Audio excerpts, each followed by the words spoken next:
Well, welcome viewers.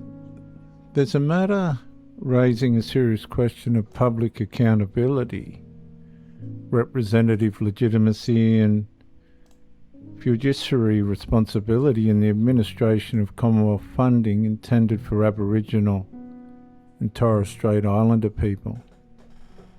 And on the material presently identified, NATIA is said to have received approximately $5.3 million in NIAA funding between 2022 and 2025, while concerns remain regarding minimal service delivery, incorporation status, annual work plans, outstanding documentation, unresolved financial reporting matters, and a failure to respond to calls or emails from the very people it is understood to represent.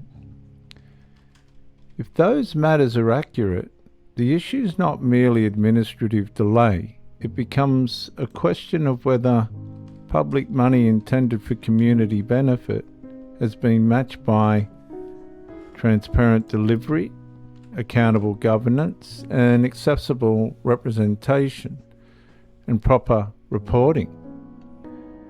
A body receiving substantial Commonwealth funding cannot claim representative authority while remaining unreachable, underdocumented, under-delivering, or opaque to the community on whose behalf it receives public money. Representation's not created by incorporation or funding alone. It is proven through contact, accountability and delivery, reporting and service to the people named in the funding purpose.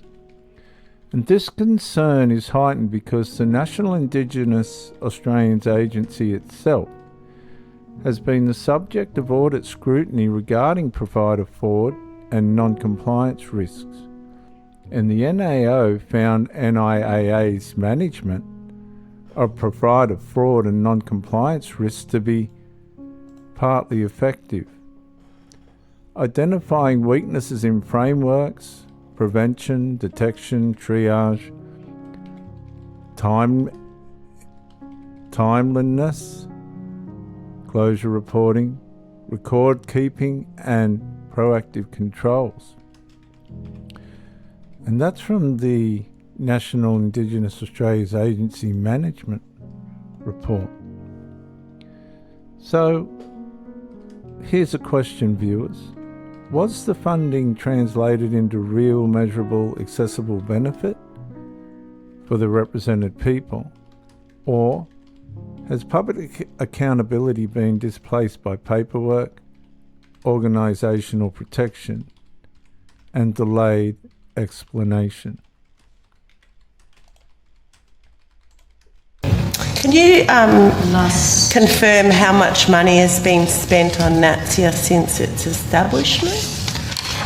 So NATIA received $5.3 million from NIAA between 2022 and 2025 to become incorporated and for them to build their capability. 5.3 million. Can't contact them. They've done nothing. They haven't reported, but they got 5.3 million. Is that? Oh, so Senator, they did actually deliver objectives under their grant agreement. So there were a number of projects that they were funded to provide. When we mark them as needs to improve, that's not a reflection that they didn't deliver, Senator. Well, what is it? Apologies. What is it? Well, please explain. As I mentioned earlier, we had some concerns around annual work plans. There was some unsubmitted documentation and financial reporting issues that we are continuing to work through, Senator. Is there anything about answering emails or answering phones to the people that they purport to represent? Not that I recall, Senator, but I can take that on notice. Thank you, that'd be great. Viewers, this is not a personal attack on an organisation. It is a demand for lawful transparency where public money, Indigenous representation and community trust intersect.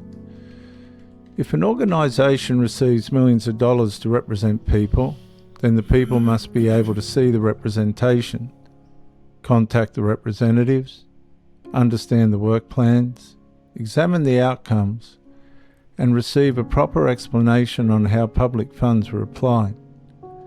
Where calls and emails go unanswered, where documentation remains unresolved, where financial reporting concerns are still being worked through, and where delivery appears minimal despite substantial funding, the matter moves beyond inconvenience. It becomes public accountability concern. And the principle is simple. Funding creates responsibility, representation creates duty, and public money creates scrutiny. No funded body should be permitted to stand between government money and community need without clear evidence of delivery, governance, reporting, and responsiveness. If NATIA has delivered the outcomes, it should be able to demonstrate them plainly.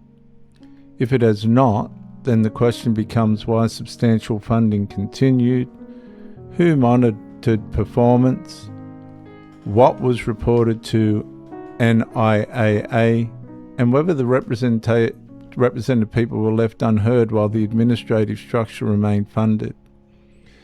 The final issue is not only where the money was spent. The issue is whether the people it was meant to serve were actually served. I'm Dr. JWA, theologist. Like and subscribe to encourage me. Comment to educate me, and share the video to help somebody else.